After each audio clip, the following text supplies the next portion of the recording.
ಟಿವಿಗೆ ಸ್ವಾಗತ. ನಾನು ಸಾಹಿತ್ಯ. ಪ್ರತಿಯೊಂದು ಸಿನಿಮಾ ಕೂಡ ಗೆಲ್ಲಬೇಕು ಅಂತಂದರೆ ಅದಕ್ಕೆ ಸಾಕಷ್ಟು ಕಲಾವಿದರು ಕಷ್ಟಪಟ್ಟಿರ್ತಾರೆ. ಏಕೆಂತಂದರೆ ನಮ್ಮ ಕನ್ನಡ ಚಿತ್ರರಂಗದಲ್ಲಿ ಯಾವ ರೀತಿ ಆಗ್ತಾ ಇದೆ ಅಂತಂದರೆ ಒಳ್ಳೊಳ್ಳೆ ಕಥೆಗಳು ಬರ್ತಾ ಇದೆ, ಆದರೆ ಎಷ್ಟೋ ಜನ ಹೀರೋ ಯಾರು ಹೀರೋಯಿನ್ ಯಾರು ಅಂತ ನೋಡ್ತಾ ಇದ್ದಾರೆ. ಆದರೆ ಕಥೆ ಎಷ್ಟು ಚೆನ್ನಾಗಿದೆ ಅಂತ ಯಾರು ಕೂಡ ಯೋಚನೆ ಮಾಡ್ತಾ ಇಲ್ಲ. ಒಂದು ಅದ್ಭುತವಾದ ಕಥೆಯನ್ನು ಇಟ್ಕೊಂಡು ಇಲ್ಲೊಂದು ಚಿತ್ರತಂಡ ರಿಲೀಸ್ ಮಾಡಿದೆ. ನಿಮ್ಗೆಲ್ರಿಗೂ ಕೂಡ ಗೊತ್ತಿದೆ, ಶೇಷ 2016 ಸಿನಿಮಾ ನಿನ್ನೆ ರಿಲೀಸ್ ಆಗಿದೆ. ಅದ್ಭುತ ಪ್ರದರ್ಶನ ಕೂಡ ಕಾಣ್ತಾ ಇದೆ. ಎಷ್ಟೋ ಜನ ಒಂದು ಉತ್ತಮವಾದ ಪ್ರತಿಕ್ರಿಯೆ ಕೂಡ ಕೊಡ್ತಾ ಇದ್ದಾರೆ. ಹಾಗಾದ್ರೆ ಈ ಒಂದು ಸಿನಿಮಾದ ಕಥಾ ಹಂದರ ಯಾವ ರೀತಿ ಇದೆ, ಜೊತೆಗೆ ತಾರಾ ಬಳಗ ಯಾವ ರೀತಿ ಇದೆ, ಈ ಒಂದು ಸಿನಿಮಾದ ಗುಟ್ಟಿ ಏನಿದೆ, ಜೊತೆಗೆ ಸಾಕಷ್ಟು ಕುತೂಹಲವನ್ನ ಈ ಒಂದು ಸಿನಿಮಾ ಕಾಯ್ದಿರಿಸ್ಕೊಂಡಿದೆ. ಹಾಗಾದ್ರೆ ಆ ಕುತೂಹಲ ಏನು, ಅದೆಲ್ಲದರ ಬಗ್ಗೆ ತಿಳಿಸ್ಕೊಡ್ಲಿಕ್ಕೆ ಇವತ್ತು ಸಿನಿಮಾ ತಂಡದ ಅಂದ್ರೆ ಈ ಒಂದು ಸಿನಿಮಾ ನಿರ್ಮಾಣ ಮಾಡಿದಂಥ ನಿರ್ಮಾಪಕರಾದಂಥ ಉಮೇಶ್ ತಿಮ್ಮೇಗೌಡ ಅವರು ನಮ್ಮ ಜೊತೆ ಇದ್ದಾರೆ. ಬನ್ನಿ ಅವ್ರನ್ನ ಕಾರ್ಯಕ್ರಮಕ್ಕೆ ಸ್ವಾಗತ ಮಾಡೋಣ. ಸರ್ ನಮಸ್ಕಾರ, ವೆಲ್ಕಮ್ ಟು ದಿ ಶೋ. ಜೊತೆಗೆ ಇನ್ನು ಡೈರೆಕ್ಟರ್ ಇಲ್ಲ ಅಂದರೆ ಹೇಗಾಗುತ್ತೆ, ಪ್ರದೀಪ್ ಅರ್ಸಿಕೆರೆ ಅವರು ಈ ಒಂದು ಸಿನಿಮಾವನ್ನು ನಿರ್ದೇಶನ ಮಾಡಿದ್ದಾರೆ, ಅವರು ಕೂಡ ನಮ್ಮ ಜೊತೆ ಇದ್ದಾರೆ. ಬನ್ನಿ ಅವ್ರನ್ನೂ ಕೂಡ ಕಾರ್ಯಕ್ರಮಕ್ಕೆ ಸ್ವಾಗತ ಮಾಡೋಣ. ಸರ್ ನಮಸ್ಕಾರ, ಕಾರ್ಯಕ್ರಮಕ್ಕೆ ಆತ್ಮೀಯ ಸ್ವಾಗತ. ಸರ್ ಮೊದಲಿಗೆ ನಿಮ್ಮಿಂದನೇ ಈ ಒಂದು ಶೋ ನಾನು ಸ್ಟಾರ್ಟ್ ಮಾಡ್ತೀನಿ. ಯಾಕೆಂತಂದರೆ ಒಂದು ಟೈಟಲೇ ವಿಭಿನ್ನವಾಗಿದೆ, ಶೇಷ 2016. ಶೇಷ ಅಂದರೆ ಯಾರ್ಯಾರೋ ಏನೇನೋ ಯೋಚನೆ ಮಾಡ್ತಾರೆ, ಹಾಗಾಗಿ ನೀವು ಈ ಒಂದು ಶೇಷ ಅನ್ನೋ ಹೆಸರನ್ನ ಹೆಂಗಿಟ್ರಿ, ಅದ್ರ ಜೊತೆಗೆ ಈ ಒಂದು 2016 ಹೆಂಗೆ ಸೇರ್ಪಡೆ ಆಯಿತು ಸರ್? ಹಾಂ ಮೇಡಮ್, ಶೇಷ ಅನ್ನೋದು ಬಂದು ಆ್ಯಕ್ಚುಲಿ ನಮ್ಮ ಕಂಟೆಂಟು ಒಂದು ಸ್ಟೇಷನ್ ಬೇಸ್ಡ್ ಕತೆ. ಈ ಸ್ಟೇಷನ್ ಬೇಸ್ಡ್ ಕತೆ ಇರೋದ್ರಿಂದ ಆ ಸ್ಟೇಷನಲ್ಲಿ ನಡೆಯೋ ಒಂದು ಒಳ್ಳೆಯವರು ಕೆಟ್ಟವರು ಈ ಮಧ್ಯೆ ಒಂದು ಘರ್ಷಣೆ ಇದೆ. ಆ ಮಧ್ಯೆ ಘರ್ಷಣೆಯಲ್ಲಿ ಉಳಿಕೆ ಅನ್ನೋದು ಏನಿದೆ, ಉಳಿದವರು ನಿಮಗೆ ಲೈಕ್ ಈಗ ನಿಮಗೆ ಮ್ಯಾಥಮೆಟಿಕಲಿ ಡಿವೈಡ್ ತಗೊಂಡ್ರೆ, ಭಾಗಾಕಾರ ತಗೊಂಡ್ರೆ ನಮಗೆ ಲಾಸ್ಟಲ್ಲಿ ಒಂದು ನಂಬರ್ ಉಳಿಯುತ್ತೆ. ಅದು ನಾವು ಏನಂತೀವಿ ಹೇಳಿ, ಶೇಷ ಅಂತ ಹೇಳ್ತೀವಿ. ಆ ಒಂದು ಯಾರು ಉಳಿದವರು, ಬ್ಯಾಲೆನ್ಸ್ ರಿಮೈನಿಂಗ್, ಆ ಒಂದು ಬೇಸ್ ಮೇಲೆ ಶೇಷ ಅಂತ ಟೈಟಲ್ ಇಟ್ಟಿದ್ದು. 16 ಅಂದರೆ ಬಂದು ಆ ಟೈಮ್ ಲೈನಲ್ಲಿ ನಡೆಯುತ್ತೆ. ಇದು 2016 ಟೈಮ್ ಲೈನಲ್ಲಿ ನಡೆಯುತ್ತೆ. ಯಾಕೆಂದರೆ ನಮ್ಮ ಕತೆಗೆ ಒಂದು ಪೂರ್ವಕವಾಗ ಆಗಿರೋ ಒಂದು ಟೈಮ್ ಲೈನ್ ಅದು. ಯಾಕೆಂದರೆ ನಮಗೆ ಈ ರೀಸೆಂಟಾಗೆ ನಿಮಗೆ ಆಫ್ಟರ್ 2020 ಬಂದರೆ ಎಲ್ಲ ತುಂಬ ಸ್ಟೇಷನ್ ಅಪ್ಡೇಟ್ ಆಗಿದೆ. CCTV ಇದೆ ಎಲ್ಲ ಕಡೆನೂ. ಅದಾದಮೇಲೆ ಮಿಕ್ಕಿದ್ದು ಒಂದು ವೆಹಿಕಲ್ ಆಗಿರ್ಬೋದು, ತುಂಬ ಎಲ್ಲ ಅಪ್ಡೇಟ್ ವರ್ಷನ್ ಆಗಿದೆ. ನಮಗೆ ಕತೆಗೆ ಒಂದು ಸ್ವಲ್ಪ ಓಲ್ಡ್ ವರ್ಷನ್ ಬೇಕಾಗಿತ್ತು. ಇದಕ್ಕೋಸ್ಕರ ಒಂದು 2016 ಅನ್ನೋದು ನಮ್ಮದು ಆ ಟೈಮ್ ಲೈನಲ್ಲಿ ತಗೊಂಡು. ಸರ್ ಬಹಳ ಒಂದು ವಿಭಿನ್ನವಾಗಿದೆ ಈ ಹೆಸರು. ನಾನು ಫಸ್ಟ್ ಏನು ಅಂದ್ಕೊಂಡೆ ಅಂದರೆ ಶೇಷ ಅಂದರೆ ಯೂಶಲಿ ಈಗ ಹಾವು ಅಂತ ಅಂದ್ಕೊಂಡಿರ್ತಾರೆ, ಹಾವಿನ ಹೆಸರು ಶೇಷ ಅಂತ ಆ ಥರ ಥಿಂಕ್ ಮಾಡ್ತಾರೆ. ನಾನು ಹಾಗೆ ಥಿಂಕ್ ಮಾಡಿದ್ದೆ, ಬಟ್ ಈ ಸ್ಟೋರಿಗೂ ಅದಕ್ಕೂ ಏನು ಸಂಬಂಧ ಅಂತ ಯೋಚನೆ ಮಾಡ್ತಾ ಇದ್ದೆ. ಈಗ ನಮ್ಮ ಪ್ರೇಕ್ಷಕರಿಗೆ ಏನು ಶೇಷ 2016 ಅಂದರೆ ಯಾಕೆ ಈ ಟೈಟಲ್ ಇಟ್ಟಿದ್ದಾರೆ ಅಂತ ಗೊತ್ತಾಯಿತು. ಇನ್ನು ಪ್ರೊಡ್ಯೂಸರ್ ಅಂತ ಅಂದರೆ ಈಗ ನಾವು ಯಾವ ರೀತಿ ರೈತರನ್ನ ಅನ್ನದಾತ ಅಂತ ಕರಿತೀವಿ, ಹಾಗೆ ಸಿನಿಮಾ ರಂಗದಲ್ಲಿ ಯಾರು ಅನ್ನದಾತ ಅಂತಂದರೆ ಪ್ರೊಡ್ಯೂಸರ್ ಅಂತ ಹೇಳ್ತಾರೆ. ಸರ್ ಈ ಒಂದು ಸಿನಿಮಾ ಮಾಡಲಿಕ್ಕೆ ಸಾಕಷ್ಟು ಕಷ್ಟಪಡೋದು ಅಂತಂದ್ರೆ ಇಲ್ಲಿ ಹೆಂಗೆ ಡೈರೆಕ್ಟರ್ ಕಷ್ಟಪಡ್ತಾರೆ ಅದೇ ರೀತಿ ಪ್ರೊಡ್ಯೂಸರ್ ಕೂಡ ಕಷ್ಟಪಡಬೇಕಾಗತ್ತೆ. ನಿಮ್ಮ ಸಿನಿಮಾ ಬಗ್ಗೆ ನೀವೇನು ಹೇಳ್ತೀರಾ ಸರ್? ನಮ್ಮ ಸಿನಿಮಾ ಬಗ್ಗೆ ಈಗಾಗಲೇ ನಿನ್ನೆ ಬಿಡುಗಡೆ ಆಗಿದೆ, ಕರ್ನಾಟಕ ಹಾಗೂ ಕೇರಳಾದ್ಯಂತ ಬಿಡುಗಡೆ ಆಗಿದೆ. ಒಂದು ಉತ್ತಮವಾದ ಪ್ರತಿಕ್ರಿಯೆ ಬಂದಿದೆ. ಅದನ್ನು ಜನಕ್ಕೆ ತಲುಪಿಸುವಂಥ ಒಂದು ಕೆಲಸ ಮಾಡಬೇಕು ಅನ್ನೋ ಒಂದು ಕಾರಣದಿಂದ ನಮ್ಮ ಪ್ರಮೋಷನ್ಸ್ನ ನಾವು ಮುಂದುವರಿಸ್ತಾ ಇದ್ದೀವಿ. ನಮಗೆ ಚಿತ್ರ ಮಾಡಿರೋದು ಅಂದರೆ ಕನ್ನಡ ಹಾಗೂ ಕೇರಳ ಎರಡೂ ಭಾಷೆಯಲ್ಲಿ, ಅಂದರೆ ಕನ್ನಡ ಮಲಯಾಳಂ ಎರಡೂ ಭಾಷೆಯಲ್ಲಿ ಚಿತ್ರ ಮಾಡಿರೋದು ಬಹಳ ಸಂತೋಷ ಇದೆ. ಕಾರಣ ಏನಂದರೆ ಒಂದು ವಿಭಿನ್ನವಾದ ಪ್ರಯತ್ನವನ್ನು ನಾವು ಮಾಡಿದ್ದೀವಿ. ನಾನು ಹಲವಾರು ಕಡೆ ಇದನ್ನು ಹೇಳ್ತಾ ಬಂದಿದ್ದೀನಿ. ಒಂದು ವಿಶೇಷವಾದ ಸಬ್ಜೆಕ್ಟು. ಈಗ ಈ ಸಿನಿಮಾದಲ್ಲಿ ನೀವು ನೋಡಿದರೆ ಸಾಂಗ್ಸ್ ಅಂದರೆ ಟೈಟಲ್ ಸಾಂಗ್ ಒಂದು ಇರೋದು ಬಿಟ್ಟರೆ ಅಂದರೆ ಕಂಟಿನ್ಯೂಸ್ ಪ್ಯಾಟ್ರನಲ್ಲಿ, ಅಂದರೆ ಮೂವಿನಲ್ಲಿ ಒಂದು ಮಲ್ಟಿಪಲ್ ಸಾಂಗ್ಸ್ ಆಗಲಿ ಆ ಥರ ಏನಿಲ್ಲ. ಒಂದು ಸ್ಟೋರಿನೇ ಕಾನ್ಸಂಟ್ರೇಟ್ ಮಾಡಿ ಒಂದು ಪೊಲೀಸ್ ಸ್ಟೇಷನ್ ಒಳಗೆ ನಡೆಯೋವಂಥ ಒಂದು ಸಬ್ಜೆಕ್ಟನ್ನೇ ಕಂಪ್ಲೀಟಾಗಿ ಚಿತ್ರೀಕರಣಗೊಳಿಸಿ ಅದನ್ನೇ ಶುರುವಿಂದ ಕೊನೆವರೆಗೂ ತೊಗೊಂಡೋಗೋವಂಥ ಒಂದು ಪ್ರಯತ್ನ ಮಾಡಿದ್ದೀವಿ. ಅದು ಒಂದು ಒಳ್ಳೆಯ ಸಂತೋಷ ಕೊಟ್ಟಿದೆ. ಅದ್ರ ಜೊತೆಗೆ ಇನ್ನು ತುಂಬ ವಿಚಾರಗಳಿದೆ. ಓಕೆ ಸರ್, ಇನ್ನು ಈಗ ಸರ್ ಹೇಳ್ತಾ ಇದ್ರು ಒಂದು ಪೊಲೀಸ್ ಸ್ಟೇಷನಲ್ಲಿ ಹೀರೋಯಿನ್ನು ಪ್ರತಿಯೊಂದು ಕೂಡ ಪೊಲೀಸ್ ಸ್ಟೇಷನ್ ಅಂತ ಹೇಳ್ತಾ ಇದ್ರು.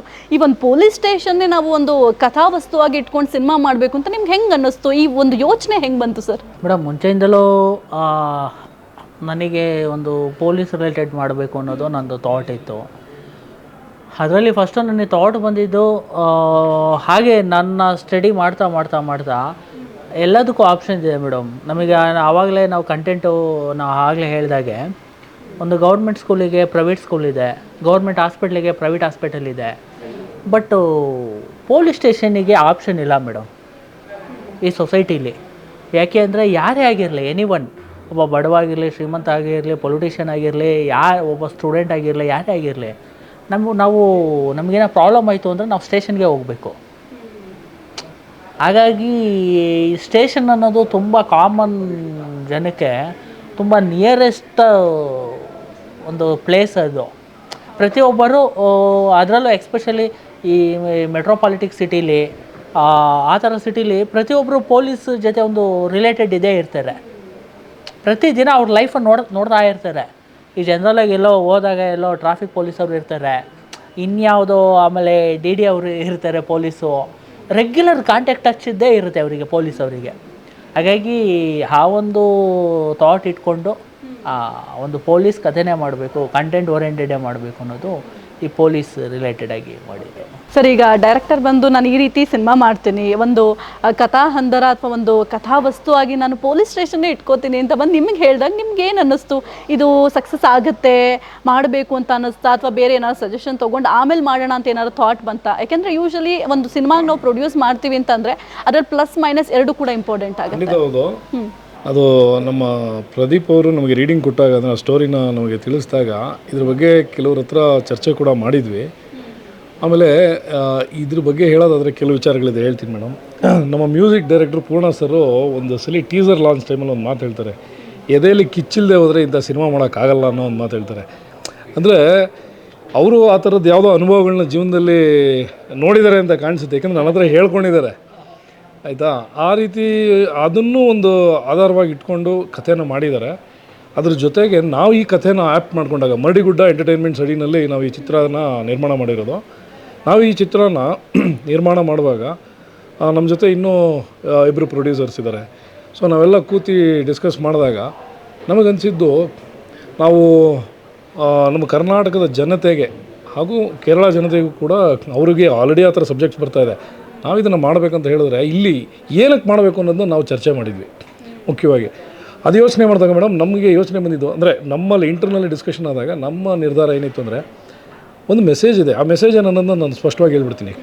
ನಮ್ಮ ತ್ರೀ ಪಿಲ್ಲರ್ಸ್ ಆಫ್ ಕಾನ್ಸ್ಟಿಟ್ಯೂಷನ್ ಅಂತ ತೊಗೊಂಡ್ರೆ, ಮೂರು ಆಧಾರ ಸ್ತಂಭಗಳು ನಮ್ಮ ಸಂವಿಧಾನಕ್ಕೆ, ಒಂದು ಕಾರ್ಯಾಂಗ, ಒಂದು ಶಾಸಕಾಂಗ ಹಾಗೂ ನ್ಯಾಯಾಂಗ, ಲೆಜಿಸ್ಲೇಚರ್, ಎಕ್ಸಿಕ್ಯೂಟಿವ್, ಜುಡಿಷರಿ. ಸೊ ಅದರಲ್ಲಿ ನಾವು ಯೋಚನೆ ಮಾಡಿದ್ರೆ ಈ ಎಕ್ಸಿಕ್ಯೂಟಿವ್ ಅಂತ ಏನು ತೊಗೋತೀವಲ್ಲ, ಈ ಕಾರ್ಯಾಂಗದಲ್ಲಿ ಈ ಪೊಲೀಸ್ ವ್ಯವಸ್ಥೆ ಕೂಡ ಬರುತ್ತೆ, ಈ ಬ್ಯೂರೋಕ್ರಾಟ್ಸ್ ಇರಲ್ಲ.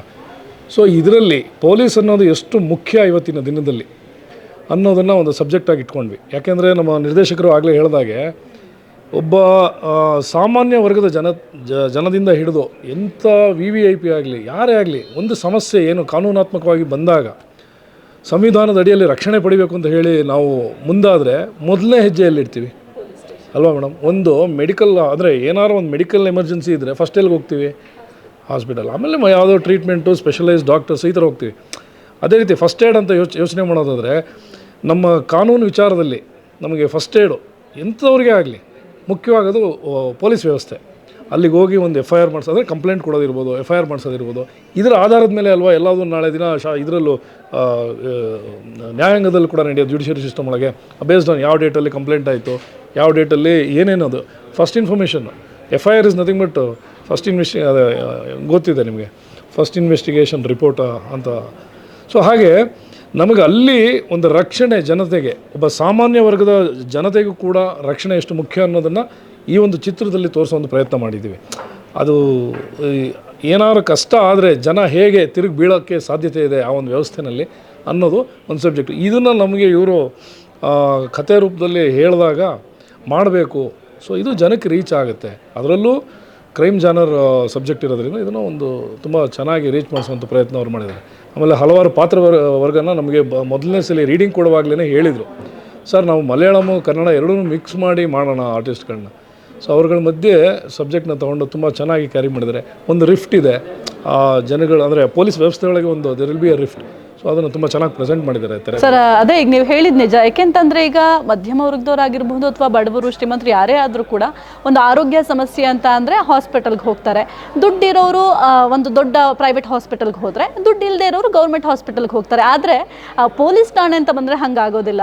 ಒಂದು ಮಿಡಲ್ ಕ್ಲಾಸ್ ಇರಬಹುದು ಅಥವಾ ಒಂದು ಐ ಕ್ಲಾಸ್ ಆಗಿರ್ಬೋದು, ಯಾರೇ ಆದರೂ ಏನೇ ಪ್ರಾಬ್ಲಮ್ ಆದರೂ ಅಥವಾ ಏನೋ ನಮ್ಗೆ ರಕ್ಷಣೆ ಬೇಕು ಅಂತಂದರೆ ಮೊದಲಿಗೆ ಅವ್ರ ಲಿಮಿಟಲ್ಲಿ ಯಾವ ಸ್ಟೇಷನ್ ಬರುತ್ತೆ ಪ್ರತಿಯೊಬ್ಬರು ಕೂಡ ಅದೇ ಸ್ಟೇಷನ್ಗೆ ಹೋಗಬೇಕು ಅಂತಹ ಒಂದು ಸುಂದರವಾದ ಒಂದು ಕಥಾವಸ್ತುವಾಗಿ ಇಟ್ಕೊಂಡು ಸಿನಿಮಾ ಮಾಡಿದ್ದೀರಾ. ಇನ್ನು ಸರ್ ತಾರಾ ಬಳಗ ಅನ್ನೋದು ಕೂಡ ಬಹಳ ಮುಖ್ಯ ಆಗುತ್ತೆ. ಯಾಕೆಂತಂದ್ರೆ ಇದು ಮಲಯಾಳಂ ಫ್ಲೇವರು ಜೊತೆಗೆ ಕನ್ನಡ ಸಿನಿಮಾ ಬಹಳ ಖುಷಿ ಮತ್ತು ಒಂಥರ ವಿಭಿನ್ನವಾಗಿದೆ ಈ ಒಂದು ಕಥೆ. ನೀವು ಹೇಳ್ತಾ ಇದ್ರೆ ಕೇಳ್ತಾರೆ ನನಗೇನು ವಾವ್ ಅಂತ ಅನ್ನಿಸ್ತಾ ಇದೆ. ಸೊ ಈ ಒಂದು ಹೆಂಗೆ ನೀವು ಕ್ಯಾರೆಕ್ಟರ್ನ ಸೆಲೆಕ್ಟ್ ಮಾಡಿದ್ರಿ, ಈ ಒಂದು ಕ್ಯಾರೆಕ್ಟರ್ಗೆ ಇವರೇ ಸೂಕ್ತ ಅಂತ ಹೆಂಗೆ ಅನ್ನಿಸ್ತು ಸರ್ ನಿಮಗೆ? ಮೇಡಮ್ ಆ್ಯಕ್ಚುಲಿ ಪ್ರತಿಯೊಬ್ಬ ರೈಟರು ಡೈರೆಕ್ಟ್ರಿಗೂ ರೈಟಿಂಗಲ್ಲೇ ನಮಗೊಂದು ಒಂದು ಒಂದು ಕ್ಯಾರೆಕ್ಟ್ರು ನಾವು ತಲೆಯಲ್ಲಿ ಓಡ್ತಾ ಇರುತ್ತೆ. ಈ ಕ್ಯಾರೆಕ್ಟ್ರು ಹೀಗೆ ಪ್ಲೇ ಮಾಡೋಣ, ಈ ಕ್ಯಾರೆಕ್ಟ್ರ್ ಹೀಗೆ ಪ್ಲೇ ಮಾಡೋಣ ಅಂತ. ಹಾಗಾಗಿ ನಾನು ರೈಟಿಂಗ್ ಸ್ಟೇಜಲ್ಲೇ ಒಂದಿಷ್ಟು ಕ್ಯಾರೆಕ್ಟರ್ಗಳನ್ನ ಫೈನಲೈಸ್ ಮಾಡಿದ್ದೆ.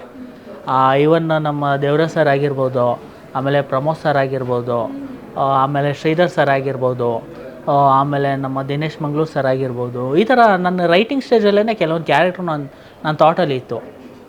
ಅದಾದಮೇಲೆ ಇನ್ನು ಕೆಲವು ಕ್ಯಾರೆಕ್ಟ್ರು ನಮಗೆ ಇವನ್ ನಮಗೆ ಡೇಟು ಆ ಒಂದು ಬೇಸ್ ಮೇಲೆ ಕೆಲವ್ರನ್ನ ಆ್ಯಪ್ ಮಾಡ್ಕೊಂಡಿದ್ದು.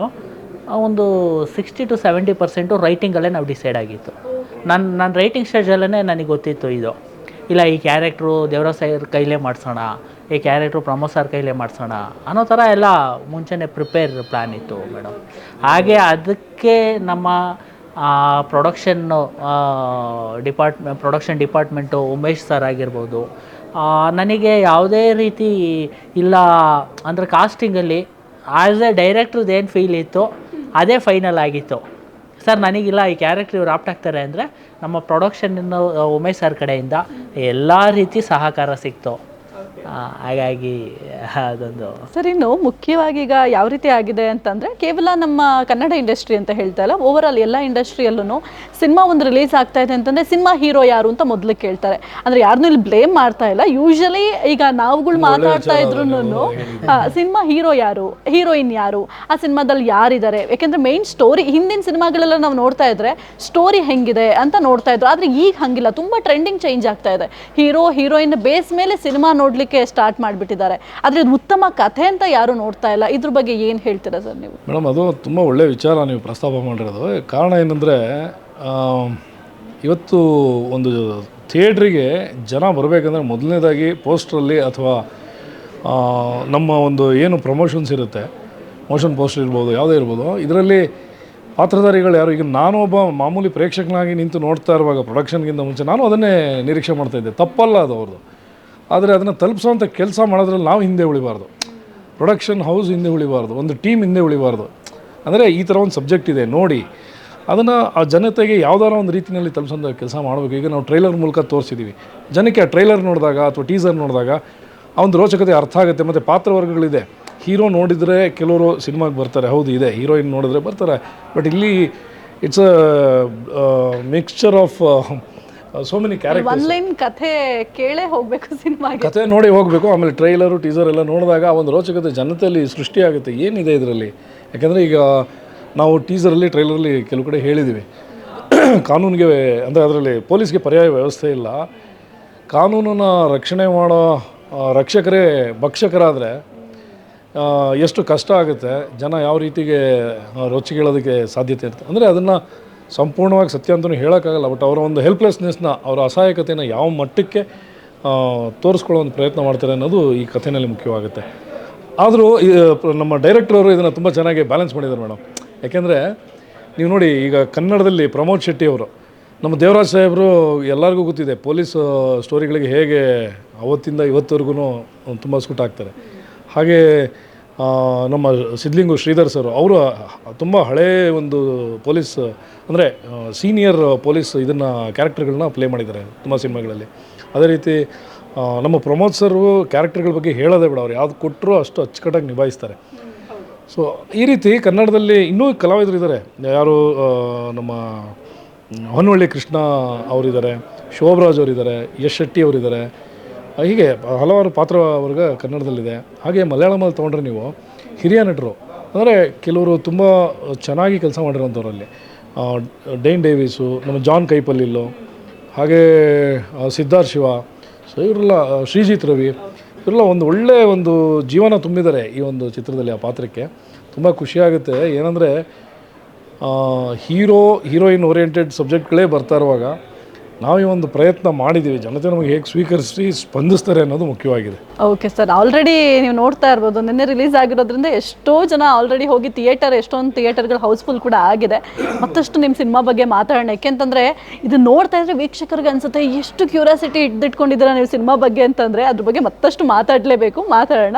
ಎಸ್, ಈ ಸಿನಿಮಾ ಬಗ್ಗೆ ಮತ್ತಷ್ಟು ಮಾತಾಡ್ತೀವಿ. ಸಿನಿಮಾ ಯಾವ ರೀತಿ ಇದೆ ಅದೆಲ್ಲದರ ಬಗ್ಗೆ ತಿಳಿಸ್ಕೊಡ್ತೀವಿ. ಅದಕ್ಕೂ ಮುನ್ನ ಟೇಕ್ ಎ ಸ್ಮಾಲ್ ಬ್ರೇಕ್.